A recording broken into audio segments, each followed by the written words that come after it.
ዛሬ አሪፍ ሆነሻል። እውነት በርቶሎ ነው የከፈትሽው። ይህን ሁሉ አመት በጋብቻ መኖር መቼስ ከባድ ነው ይመስለኛል። ትዕግስት ያስፈልጋል። እሸት ደግሞ የትዳር ትልቁ ጠንቁ እና ዋሽታታ ሚስቱ ጋር ልታስማማው ፈልጋ ነው እንዴ? ዲና ምን ሆነሻል? እህቴ ብትፈልግ እሱ ሁለት ያመነታ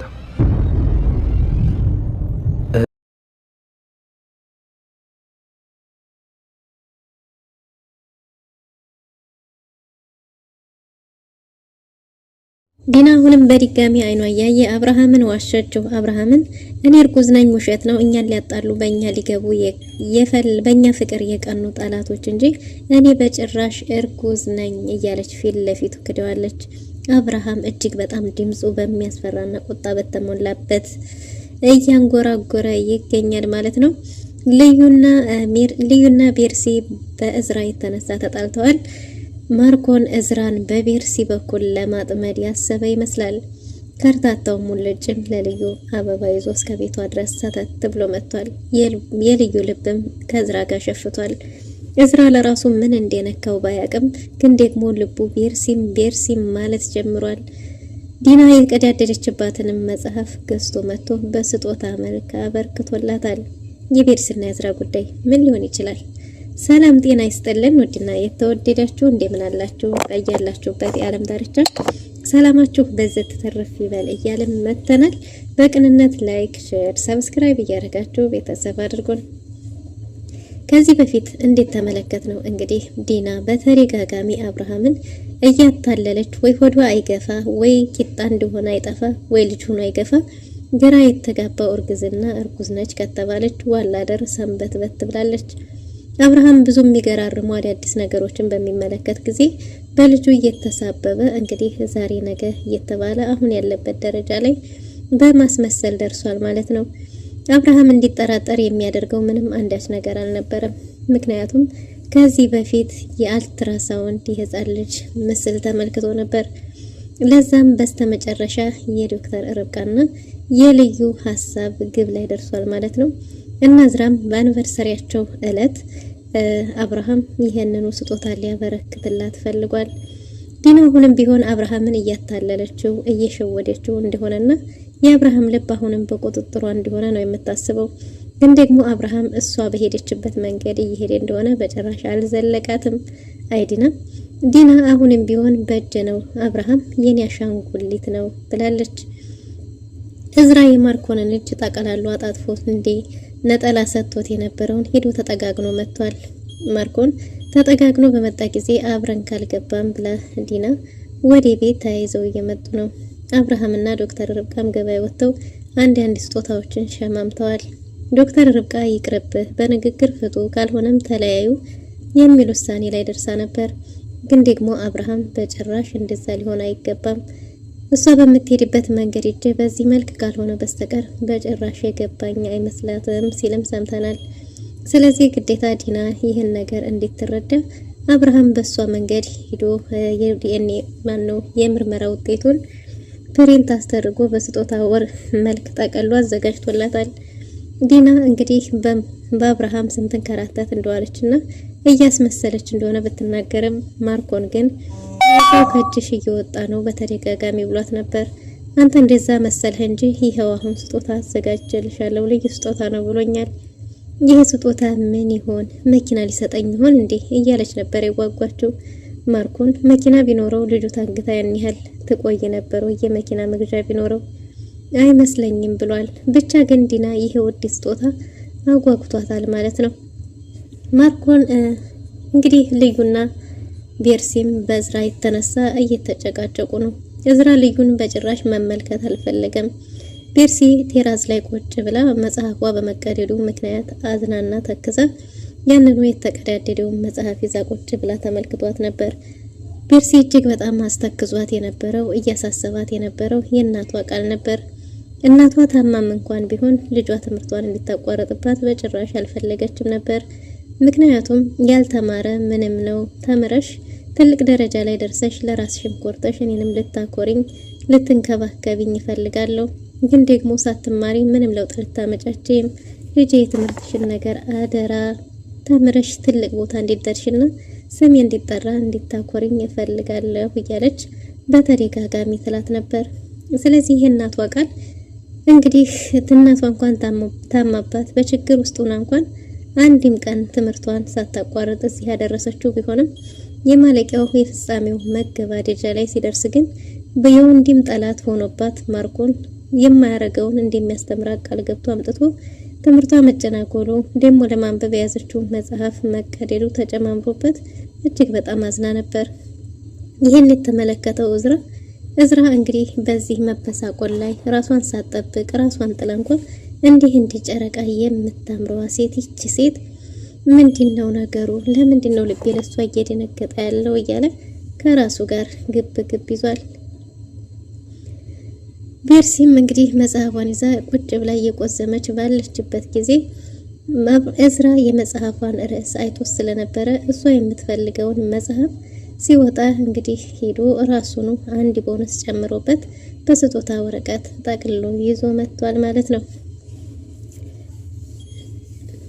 ልዩም እንግዲህ እዝራን ለማጥመድ የተቻላትን እያረገች ነው። ልዩ እዝራን ከቤት እየመጣ ወዴት ነው ብለው ነበር። እሱም ምን አይነት ጥያቄ ነው? ከቤት እያየሽኝ ወደ ቤት ምን ጥያቄ ነው የምትጠይቅኝ? ብሎ ተቆጥቶና ገላምጧት ጥሏት ሄዶ ነበር። እንግዲህ ልዩ ወደ ቴራዝ በሄደችበት ጊዜ እዛ ቁጭ ብላ ጌታት ነበር። ከእሷ ጋር ገና ቁጭ ብሎ ሊሆን ይችላል እሷን ስላየ ነው ልቡ የተበተው በሚል ምንም በማታውቀው ቤርሲን አመነጫጭቃታለች። ቤርሲም ምን ሆነሽ ነው? ችግር አለ እንዴ እያለቻት ነበር። ጭራሽ ለምን ጠየቅሽኝ ዋቀጠነ ብላ ቤርሲን ተጮሃባታለች። ቤርሲም ካጠፋው እጅግ በጣም ይቅርታ ፈልገሽ ነው ባለቻት ጊዜ ፕሮግራም እንዳለባቸውና ለፕሮግራሙ መዘጋጀት እንዳለባቸው ነግራታለች። ቤርሲም እሺ ብላ ለዝግጅቱ እንግዲህ ወደ ክችን መጣ ነበር። ልዩ ስራውን ሁሉ የምትሰራው እልህ በተሞላበትና ቁጣ በተሞላበት ስለነበር እይታዋ እጅግ በጣም ያስፈራ ነበር። ቤርሲም ምን አጥፍቼ ነው? እባክሽ ካጠፋሁና ካስቀየምኩሽ ይቅርታ እያለች ነበር። የልብሽን ካደረግሽ በኋላ እንዴት ይቅርታ ትጠይቅኛለች? በሚል ከሚዲያ በድግ ብላ ቤርሲን ውሻ አድርጋታለች። ቤርሲም ይቅርታ ከማለት ውጪ ሌላ ምንም ምርጫ ስለሌላት ለሀገሩ ባዲያ ለሰው እንግዲያ የሆነችበት አዲስ ቤት ወንድሟ እንኳን ያልታመነላት ቤት ስለሆነ ግራ ገብቷት በይቅርታ ነገሩን አልፋ ስራዋን ትሰራለች። ልዩ ዳ እያደረገችው ያለው ነገር ለራሷም ግራ ገብቷታል። ልዩ ይህች ልጅ ምን አደረገችኝ? ምን ፍጠሪ ምን ስሪ ብዬ ነው እንዲህ ማረጋት የሚለው ነገር ለራሷም ጥያቄ ፈጥሮባት ብቻዋን እያወራች ነው። ብቻ ግን እንደምንም ብሎ በአማረና በተዋበ መልኩ የምግብ ዝግጅታቸውን አጠናቀዋል። በሌላ በኩል አብርሃምና ዶክተር ርብቃም ሸማምተው ስጦታቸውን ይዘው በር ላይ ደርሰዋል። አብርሃም እርግጠኛ ነህ በምታረገው ነገር እርግጠኛ ነህ ብለው ነበር። እሱም አዎ እርግጠኛ ነኝ፣ ይሄን ነገር ግዴታ ማድረግ አለብኝ። እሷ በምትሄድበት መልክ ሄደን ይሄን ነገር እስካላደረግን ድረስ የኔ ልብ እንዴት ተሰበረ እሷን ሊገባት አይችልም። በህሊናዬም በሞራሌም እንዴት ተጫወተችብኝ፣ እኔም በሷ ላይ መጫወት ይኖርብኛል ብሎ ወስኗል። ስለዚህ እንግዲህ ዶክተር ርብቃ እኔ ግን ብትነጋገሩ በሰላማዊ መልኩ ጉዳዩን ብጨርሱት እያለች ነበር። እሱም እንዲፈታት እየጠየቅሽ ነው፣ እሱንም ቢሆን በሂደት የሚሆን ይሆናል። አሁን ግን ግዴታ እሷ ባደረገችው መልኩ እኔም እንደዛው መሄድ ያለብኝ ብሏል። እንግዲህ አብርሃም የእርጉዝ ልብስ ገዝቶ የመጀመሪያው ስጦታ እሱ ሆኗል። በጉጉት እየተጠበቁ ነው። አብርሃም በተደጋጋሚ ማርኮንም እንዳይቀር ለሷም እየደወለላቸው ነው። ይህ ነገር ደግሞ የበለጠ ተፈላጊ እንዲሆነች እንዲሰማት አድርጓል። አየህ አንተ እንደሆንክ የሱ ልብ ሸፍቷል ትለኛለህ እንጂ ይሄው እንዲሁም እንደ ፍሬሽ ፍቅረኛ እያደረገው ነው እያለች እየተመጻደቀች ነው። ማርኮንም ለኔም በተደጋጋሚ እየደወለ ነው እያሉ ለነሱ በተደጋጋሚ መደወሉን እንደ ጅል እንደ ሞኝ እያዩት የአብርሃምን እየተሳለቁ ወደ ቤት መጥተዋል። ሲመጡም በክብር እንግዲነት ተጋብዘዋል። ቆሙ ጠብቀዋቸዋል። ዶክተር ርብቃ ፏዝንጥ ድምቅ ብላ ለሳሎኑ ጌጥ ሆና መጥታለች። አብርሃምም በሱፍ አዲስ ሙሽራ መስሏል። ሁላቸውም ዘንጠው አምሮባቸዋል። ልዩም ተጨንቃ ተጠባ የዝራን ልብ ለማሸፈት ይመስላል አለባበሷ። በዚህ መልኩ ሁሉም ሰው ተለብሶና ተውቦ እንግዲህ በጉጉት ዲና እየተጠበቀች ነው። አብርሃም አማረብኝ ወይ ብሎ ቆሞ እየጠበቀ ነበር ዶክተር ርብቃን። እሷም ከረባቱን ካስተካከለችለት በኋላ አምርሃል፣ ግን ይሄ ነገር አሁንም ቢሆን እርግጠኛ ነን የመቀየር እድል አለን ብላ ነበር። እሱ ግን በጭራሽ ይሄ አይሆንም እያለ ነው። ይህ ነገር እንግዲህ ዶክተር ርብቃ የአብርሃም ጉዳይ ግራ አጋብቷታል። እኔ እኮ እንዲህ የምትወስን አልመሰለኝም ነበር እያለች ነው። በጭራሽ እንዲህ አይነት ሰው ትሆናለህ ብዬ አንድም ቀን አስቤ አላቅም ነበር ስትለውም እንግዲህ አብርሃምም ለመኖር ችሎ ለማለፍ ለመተዳደር ብሎ እንጂ ማንም ሰው ሞኝ እንዳልሆነና አይቶ እንዳላየ ሰው የሚያልፈው ለመኗኗር ሰላምን ለመፍጠር እንጂ ማንም ሰው ሞኝ ሆኖ እንዳልሆነ ተናግሯል። ስለዚህ የዲና የመጨረሻ ውርደቷ የሚሆነው ዛሬ ነው። በጭራሽ ይሄ የሚቀርም የሚቀየርም አይደለም ብሎ ወስኗል። በጉጉት እየተጠበቀችው ያለችው ዲና እንግዲህ በዝግጅቱ የተደሰተች ትመስላለች። አብርሃምም ይሄን ልዩ ቀን ልዩ የሚያደርገው ልጄ በሆድሽ መኖሩ ነው። ትንሹ አብርሃም በጉጉት እየተጠበቀ ስለሆነ ይሄን ለብሰሽ እንዴት መጭ ፈልጋለሁ ብሎ የእርጉዝ ልብስ በስጦታ መልክ አበርክቶላታል። ይሄ ነገር ዲናን ቅም ያላት ይመስላል። ዲና እርግጠኛ አርግዛለች ብሎ ይሆን ወይስ ምን አስቦ ይሆን እያለች ነው። ዲና ይሄን ልብስ ለብሶ ለመምጣት በሐሳብ እየተብሰለሰለች ቀድመኛን ልቀድመዋለሁ የሚለው ነገር እንግዲህ ብዙ ረዘም ያሉ ጊዜያትን ፈጅቶባታል። አብርሃም በጉጉት እየተጠባበቀ ነው ከዶክተር ርብቃ ጋር። እንግዲህ ምንድነው ቆየች ዛሬ ሂጅም ቢሆን አመጣታለሁ እንጂ በጭራሽ ይሄ ፕሮግራም አይቀርም እያለ በጉጉት እየጠበቀ ያለ ይመስላል። ዶክተር ርብቃም እስቲ ቆይ ትንሽን ጠብቅ፣ ቆይ ታገስ እያለችው የዲና መምጫ ሰዓት ደርሷል ማለት ነው። እዝራና ማርኮን ፊት ለፊት ተገናኝተዋል። እዝራ እንግዲህ ከማርኮን ፊት ለፊት በተገናኙበት ጊዜ እዝራ ወደ ቤት ሲመጣ በስጦታ ወረቀት የተጠቀለለ ይዘቱ መጽሐፍ እንደሆነ የሚያስታውቅ ነገር ይዞ መጥቷል። ወደ ቤት በተቀላቀለ ጊዜ ፊት ለፊቱ ሃፒ አንቨርሰሪ የሚል ኬክ ተቀምጧል ማለት ነው። ከኬኩ እንግዲህ አንዷን ቸኮሌት አንስቶ ሁኔታውን የተመለከቱ ሴቶቹ ተፋጠዋል። ማርኮንም እህቱንና ልዩን እየተመለከተ ነው። ግን ደግሞ የዝራ በተለየ ሁኔታ የቤርሲን መመልከት አልወደደውም። በጭራሽ ቤርሲማ ከዚህ ሰው ጋር ልትሆን አትችልም፣ ጭራሽ ከጠላቴ ጋር እያለ ነገር እየጎነጎነ ነው። በዛ ላይ ደግሞ እዝራ ሁሉም አምሮ ተውቦ ደምቆ ከብልጭልጩ ሁሉ እሷ ጎልታ የምትታየው ለምንድን ነው ውስጥ እሷን የሚለኝ ለምንድን ነው የተለየችና እየታየችኝ ያለው እያለ ራሱ ላይ ብዙ ጥያቄዎችን አብዝቷል። እዝራ ለረጅም ሰዓት ሲመለከታት ስለነበረ ይሄ ነገር ደግሞ ማርኮንን አናዶታል ማለት ነው። እናም እንግዲህ ተቀመጥ የተባለበት ጠረጴዛ ከማርኮን ጎን ለጎን ነበር። መዝራና ማርኮን ቀድመው ስለተገናኙ እስበሳቸው እየተጎናነጡ ነው። እንግዲህ አብርሃም እጁን ወለም ብሎ ተዋወቁ እንጂ ተዋወቃችሁ እንዴ ባለ ጊዜ አው አውቀዋለሁ እያለ ነው። እጅህን ተሻለህ እንዴ ብዬ ስጠይቀው ባለ ጊዜ እንዴ ታውቅ ነበር እንዴ ታወቅ እጁን ወለም ሲለው አብረህ ነበርክ በተባለ ጊዜ ወለምታ ብሎ እዝራ ከተከተ ብሎ እየሳቀ ነበር። ማርኮን ይሄ ነገር በአጋጣሚ እንደሆነ ሚዲያቋ አንበሳውን እንደጣለችው ግን ደግሞ ጊዜው ተገልባጭ እንጂ ቋሚ እንዳልሆነ ምን ጊዜም ቢሆን ሚዲያቋ የአንበሳው ቀለብ እንደሆነች እየተናገረ ነው። ያ ማለት በአጋጣሚ ሆነ እንጂ አለዛ እንደ ጀብድ አትየው፣ አንተ ጀግና ሆነህ አይደለም እኔ አንበሳ ነኝ፣ ስለዚህ አንተ ደግሞ የኔ ነህ እያለ ነው። እዝራም ምንም ይሁን ምንም እኔ ባደረኩት ነገር የምጸጸተው ነገር የለኝም፣ ምንም ሊፈጠር ይችላል፣ እኔ ግን አልጸጸትም፣ ስለዚህ አንተ ደግሞ እኔን አላወከኝም እያሉ ወንዶቹ እርስ በርሳቸው መፎጋገር ተጀማምረዋል።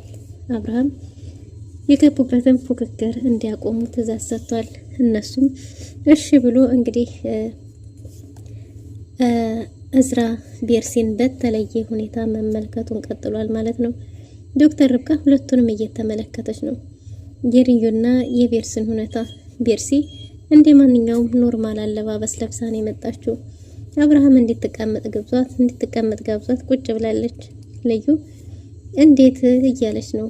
ልዩ ዛሬ ፕሮግራም እንዳለብን እየነገርኩሽ እንዴት እንዲህ አይነት አለባበስ ለብሰሽ ትመጫለሽ ብትላትም ፕሮግራሙን እኔን አይመለከትም፣ በዛ ላይ ደግሞ ይሄ ይሻለኛል፣ ከዚህ የተለየ አለባበስ አልፈልግም ብላ ነበር። በሰዓቱ ለልዩ ይህ አለባበሷ እጅግ በጣም ያስደስታት ትመስል ነበር። ምክንያቱም የመበለጥ ስሜት እንዳይሰማት እንዲሁም ጥሩ አደረግሽ፣ ጥሩ አርገሻል እያለች ነበር። ግን ደግሞ ይህ አለባበሷ የበለጠ ለይታ እንድትጎላ እንዲያደረጋትና በተለየ መልኩ እዝራ እንዲመለከታት በመሆኑ ደግሞ እጅግ በጣም ተናዳለች። ለአብርሃምም ሆነ ለቤተሰቡ ልዩ ላይ እንግዲያ ስሜት እየተመለከቱ ነው። እዝራም አይኑን ከቤርሲ ላይ አልነቀለም። በስተመጨረሻ በጉጉት ስትጠበቅ የነበረችዋ እንግዲህ ዲና መጣለች ማለት ነው።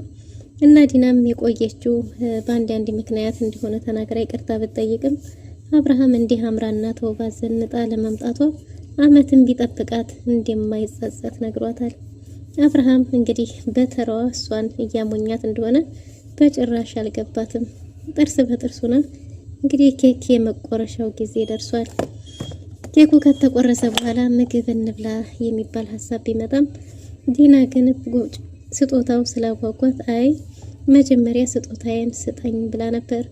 አብርሃምም ስጦታዋ የራሷ እንደሆነና ማንም እንደማይወስድባት ነግሯት መጀመሪያ ምግብ መብላት አለብን እያለ ነው። ምግቡ ላይ ግን አንዳንድ አለመግባባቶች ተፈጥረዋል። እንግዲህ እዝራ ይሄ ነገር ሲመስለኝ የጋብቻ አንቨርሰሪ ነው አይደል ባለ ጊዜ አዎ፣ ስለዚህ ይሄን ያህል ጊዜ በፍቅር ለመኖር መቻልን የሚፈልግ ይመስለኛል። ስለዚህ ይሄ መቻቻል ደግሞ ከየት የመጣ ነው በተባለ ጊዜ እንግዲህ ዲና ቀደም ብላ ዲና እንግዲህ አንድ ነገር ብላለች። ይሄም ምንድነው? መተሳሰብና ፍቅር ካለ አንድም ነገር አይከብድም። በዛ ላይ ደግሞ እኔና አባቴ በንግግር ጉዳዮችን ስለምንፈታ ያለምንም ጭቅጭቅና ያለምንም ጸብ በሰላም በፍቅር በአንድነት እዚህ ደርሰናል፣ ከለኛ አይከብደንም ብላ ነበር። ስለዚህ አብርሃም ከተል ብሎ ትዳር ውስጥ መወሻሸት ከሌለ ሌላው ምንም የሚከብድ ነገር የለም እያለ ነው። ያ ማለት ዲናን እየተናገራት ነው ማለት ነው። እናም እዝራህን ከተል አድርጎ እንዲህ ምንም ዋሽተሽው አታውቂም ማለት ነው ብሏት ነበር። ለምን ዋሻዋለሁ? ምን ያስዋሸኛል? ብላለች ዲና በድፍረት። እዝራም ከተል አድርጎ እንግዲህ እኔ ለጨዋታው ያህል ነው ብሏል። በዛ ላይ እንዴ ምንድነው አንተ ፊት ነው ያሆንክሳ ነው ከቀድሞ ሚስቱ ጋር ልታስታርቀው ፈልገህ ነው ብላ ነበር። እሱም እኔ ብፈልግ አንድ ላይ እንደሆኑ እህቴ ብትፈልግ ኖሮ አብርሃምም ቢሆን ሁለት አያስብም ነበር ብሏል። አብርሃምም እዝራን ተው ብሎታል። ግን ደግሞ እዝራ አይ ለጨዋታ ያህል ነው ብሎ አሁንም ነገሮችን አስቀይሷል ማለት ነው። ምግቡ ካለቀ በኋላ የስጦታ ፕሮግራም ላይ ተደርሷል። ይሄ ስጦታ ከመሰጠቱ በፊት አብርሃም መንጉርጉሮ ጀምሮታል። ፍሬው ያማረ ዘር እንዲበዛለት አባስ ደስ ይለዋል ልጅ ሲወለድለት እያለ በሚያንጎራጉር ጊዜ ድምፁ ፓወርፉል ነበር። ቁጣ የተቀላቀለበት ነበር። እጅግ በጣም ያስፈራ ነበር። እናም እንግዲህ ቀድማ ዲና አባቴ ይሄ ነገር ውሸት ነው፣ ሰዎች እኛን ለማጣላት እንጂ እኔ እውነት እርጉዝ ነኝ እያለች አሁንም ሌላ ውሸትን እየጨመረች ነው። አብርሃም በዚህ ሁኔታ ሊያምናት ይሆን ወይስ ምን ሊፈጠር ይችላል የሚለውን በቀጣይ ክፍል ይዘን የምንመጣ ይሆናል። ለዛሬ ነበረን ቆይታ እንመስል ነበር። መልካም ጊዜ